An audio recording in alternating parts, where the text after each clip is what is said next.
जिस गाड़ी पर सपा का झंडा समझो बैठा है कोई कि जहां दिखे सपाई वहां बिटिया घबराई। बेटी और बहन की सुरक्षा में सेंध लगाने वाले लोग हैं। इनके वास्तविक संस्कार देखने हैं तो समाजवादी पार्टी के मीडिया सेल के सोशल मीडिया हैंडल को देखिए। अक्सर मैं देखता हूं, मैं एक बार इसी मुजफ्फरनगर की तरफ में आया था। मुझे यहां पर एक कार्यकर्ता उस समय बोल रहा था, मैं यहां भाषण कर रहा था, तब तक पब्लिक के बीच से नारा आ रहा था।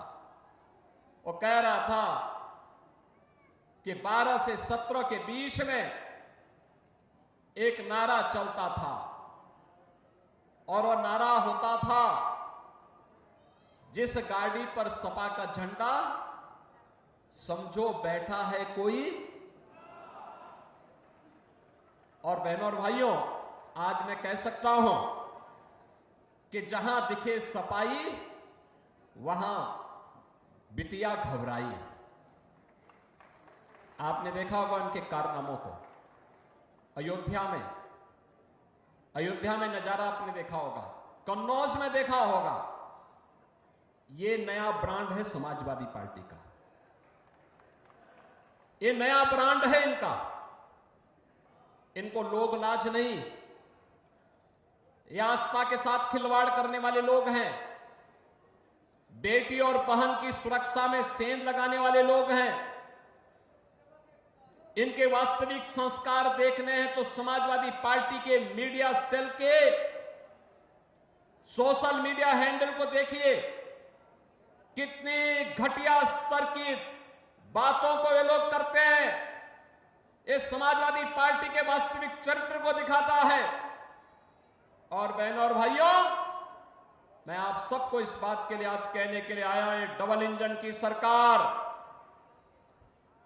बेटी और बहन की सुरक्षा के साथ किसी को खिलवाड़ नहीं करने देगी। अन्नदाता किसानों के सम्मान के साथ किसी को खिलवाड़ नहीं करने देगी। व्यापारियों की सुरक्षा में किसी को सेंध नहीं लगाने देगी।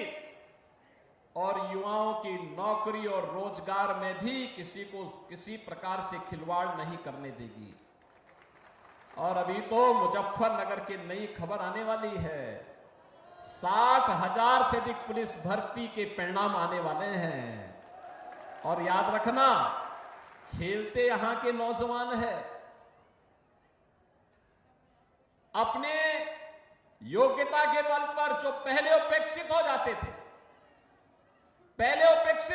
थे, अब तो मुजफ्फरनगर, मेरठ, बागपत, शामली, बुलंदशहर, इन जनपदों के युवा बड़े पैमाने पर भर्ती होते हैं। कोई रोक टोक नहीं, कोई भेदभाव नहीं, बड़े पैमाने पर भर्ती होने वाले हैं। और परिणाम हम बहुत शीघ्र देने जा रहे हैं। 60,200 पद पर एक साथ भर्ती हो रही है। याद करिए, ये वही समाजवादी पार्टी है और इनके प्रत्याशी मुजफ्फरनगर दंगे का सरगना भी तो है। बहनों और भाइयों, हथियारों का जखीरा बरामद हुआ था। और याद करिए, तब समाजवादी पार्टी की सरकार के मुखिया और आज के समाजवादी पार्टी के भी मुखिया उन दंगाइयों को अपने सरकारी आवास पे बुला करके सम्मानित कर रहे थे। बहनों और भाइयों, आपने देखा होगा, ये पश्चिमी उत्तर प्रदेश, जहां का हमारा अन्नदाता किसान अपने खून और पसीने से धरती माता में सोने उगलाने का काम करता है, अपनी मेहनत से, अपनी पुरुषार्थ से पूरी धरती में फसलें लहलाती भी दिखाई देती हैं तो सोने जैसा एक महक देती है। और बहनों और भाइयों, इस पश्चिमी उत्तर प्रदेश को समाजवादी पार्टी की सरकार कहां लेके चली गई थी? पलायन का दंश यहां के लोगों को झेलना पड़ रहा था। बेटी और बहन सुरक्षित नहीं थी, किसान परेशान था, नौजवान पलायन करने के लिए मजबूर था,